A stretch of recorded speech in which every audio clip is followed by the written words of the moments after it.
Today we got this one right here, Tribal Hunter Review Hyperinflation Edition. Let's react to it. Hey people, Seth here. Here's our topic of the day. Inflation. Inflation is a global topic. Some of the most powerful people on this planet are the same people responsible for the most inflation. Coincidence? True. I think not. You might think it's just a way of printing liquidity for short-term gain and no consequence, because after all, everything is tethered to the dollar since we abolished the Bretton Woods system in 1971. So even if you're holding pounds, euros, or yen, it doesn't matter because you're equally screwed. Our hyperinflation is your hyperinflation. Enjoy. In conclusion, the Federal Reserve is run by hyperinflation fetishists. But here's the thing, they're not doing it for money. They're doing it because they're perverts, and they find it to be extremely hot. Now, let's talk about something completely unrelated. Tribal Hunter is a completely innocent game where you play as an anthro lizard who is sent to guard over the land. You fight, you protect the innocent. You consume your enemies by ventilating them directly into your mouth. Bro, this fucking Kirby, man. And it's really funny because if you eat too much, he gets large. Oh god, imagine that. And what if he ate even more and got even larger? Well, that would be crazy. But don't eat too much or you're gonna pop. This is an allegory for your blood vessels, which are going to pop if you keep going down this road, because soon enough, the only way you can keep going down this road is in a motorized mobility scooter. Answer me this, what will you do when Elon Musk turns off the Tesla battery in the middle of the woods? That's right, you're going to be kissed to death by a pack of nanny dogs who just broke out of the local nursery. And guess what?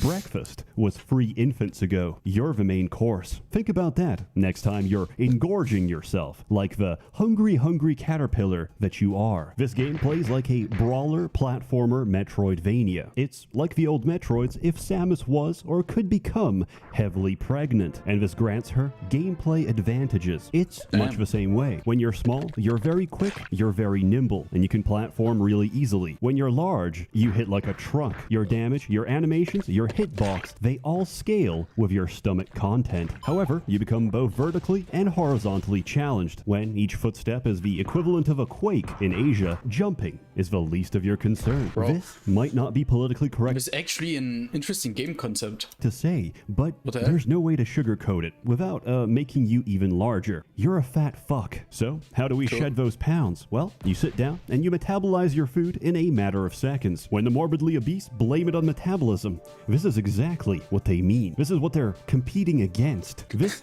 goddamn lizard just metabolized, and I calculated this, but bro, if it would be bad fast in real life, man, we would live in a better society. Anyway, I took an average slaughter-sized 250-pound hog, and he ate 3 of those, which, in a span of 15 seconds, he has digested completely. That's over 500,000 calories reabsorbed into his body. And still we're asking stupid questions like, why can he breathe fire? Here's a question. Why wouldn't he? Sitting down quickly trades satiety for health, and it's your primary way of healing up between fights. It's actually genius design. Like, think about it. You're making a game and you get really happy when things get larger. That dopamine hits hard, like coronary heart disease. But where do we go from here? It's already half a screen, and the commission artist is just not responding anymore. After the last request, there's no sign of him. Their postal address leads us to a monastery in Middle England. But if we have to deflate and get smaller as part of a gameplay mechanic, just like free refills at a Denny's, we can get large over and over again. You get power-ups, you get stronger, and you get access to more levels. Naturally, the most common and relevant form of power-up is increasing your stomach capacity. Now you might think, oh, my capacity just got 10 points higher. And like me, you might initially miss that firing of a neurons, that transmission of a synapse, where you realize, oh. Why? Oh. What?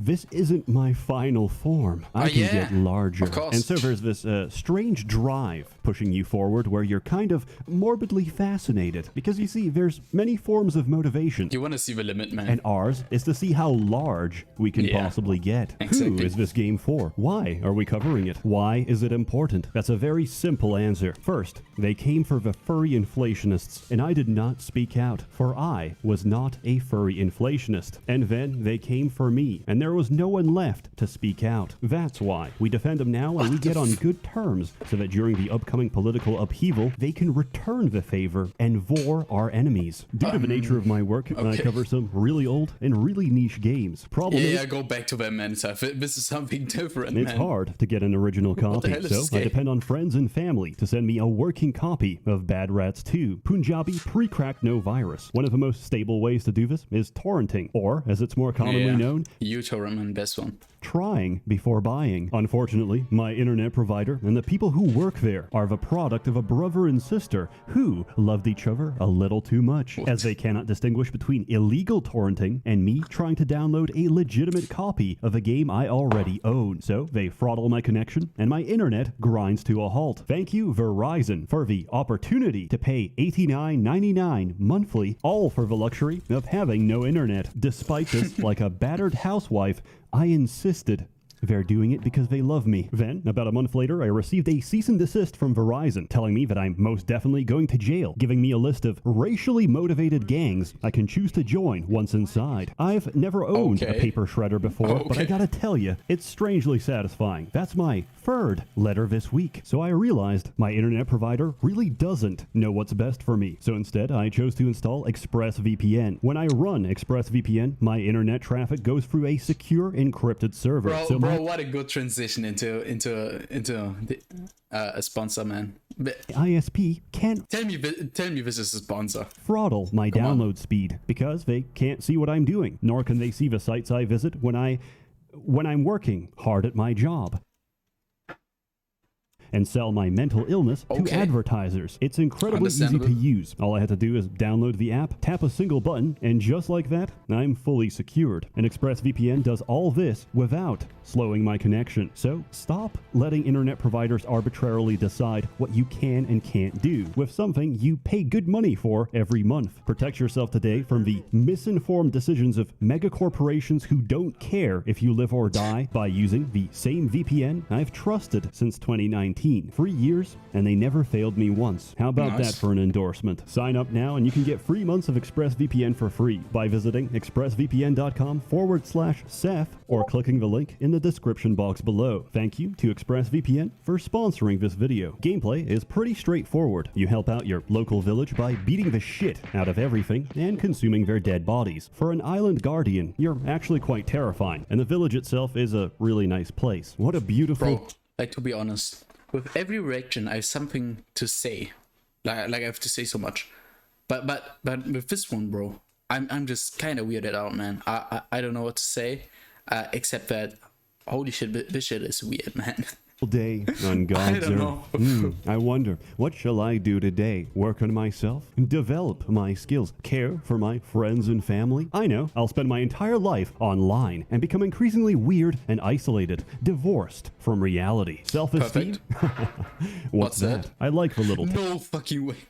People. They give you a sense of community and a purpose for why you're doing what you're doing. I also found out the flying minigame is a really good way to make money. On the other hand, it's really difficult to explain to friends the nature of your anger. There's not many ways to say, I popped. Like Icarus, I flew too close to the sun. Or in this case, I flew too close to one chicken dinner too many. And I have to repeat the entire stage. You can play using a keyboard or controller, but I strongly recommend a controller for your own comfort and sanity. Personally, I think the platforming is incredibly difficult. I've had situations where I can clear the entire level, but I can't make a single jump to save my life. And then I proceed to repeatedly eat the same trap until I die. You have two spells, fire and egg. What do they do? Well, it's pretty self-explanatory. Fire is fire, and egg can make a cow forcibly pregnant. Not really much more to say about that. We know the rest. The milk industry, reptile eggs. Some would argue you can't have one without the other. You get extra skills and abilities by defeating bosses, which in turn can be used to access new areas. Music is pretty nice. You hear the same tracks often, but they're not grating or pronounced, so they don't really feel repetitive. Some sounds are not balanced for the rest of the game. Each time I hit an armored pig, my speakers shake and my table travels. In town, you can buy items, and I strongly recommend them. They can save your life or a trip back home, which can be quite a bit of backtracking. Thankfully, you unlock the ability to fast travel relatively early into the game. I actually love it because the animation is based on your current weight, so if you're thin, you can tell it's a very pleasant ride. If you're not,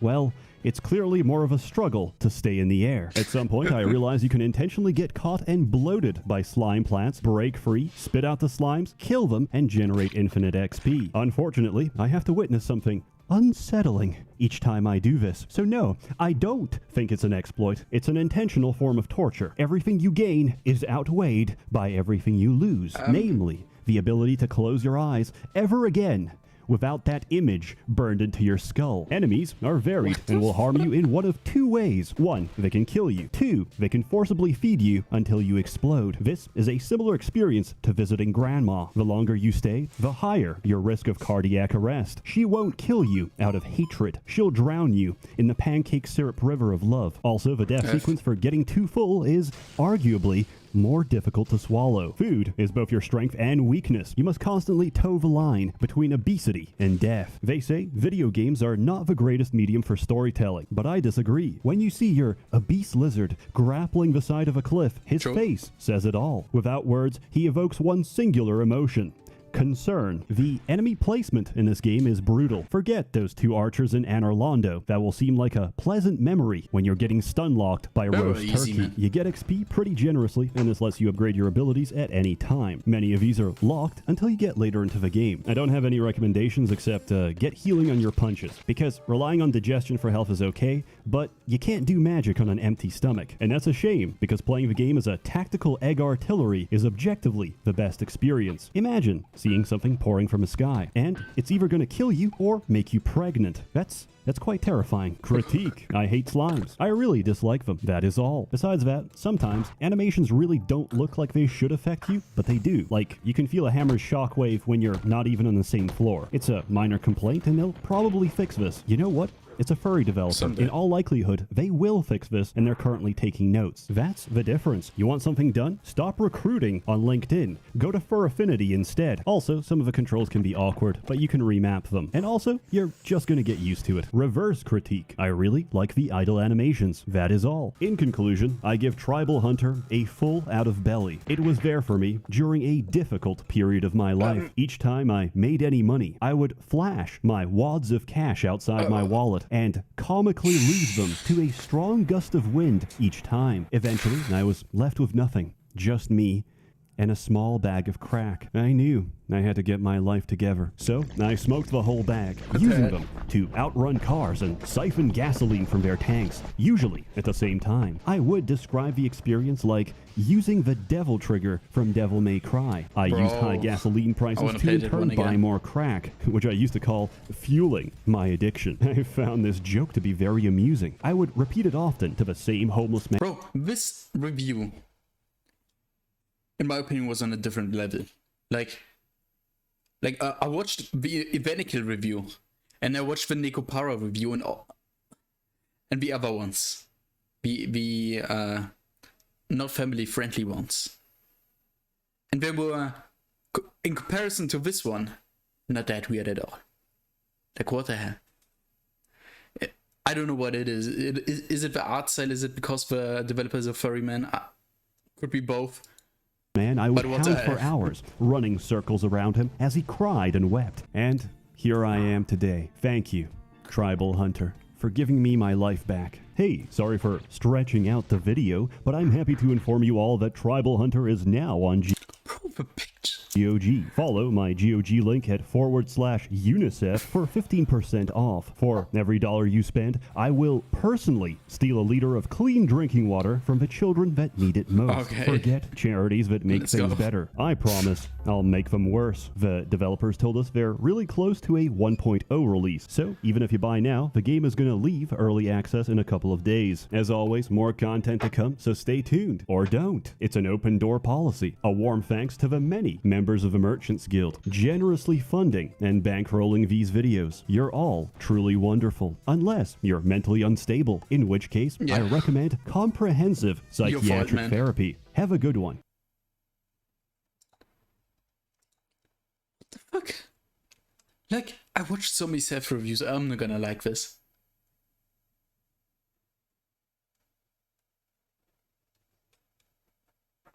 The review was great. But holy shit, this game, man. I don't know. I don't want to watch that again. This is the only 7 video I'm not gonna watch ever again. Like I've never felt so uncomfortable before. It's insane. And yeah, I hope you survived it as well. I can recommend to not watch this video again. Holy shit. Like, what was that? I don't know why I'm so weirded out. That's the thing. Is it because of a war? Oh shit.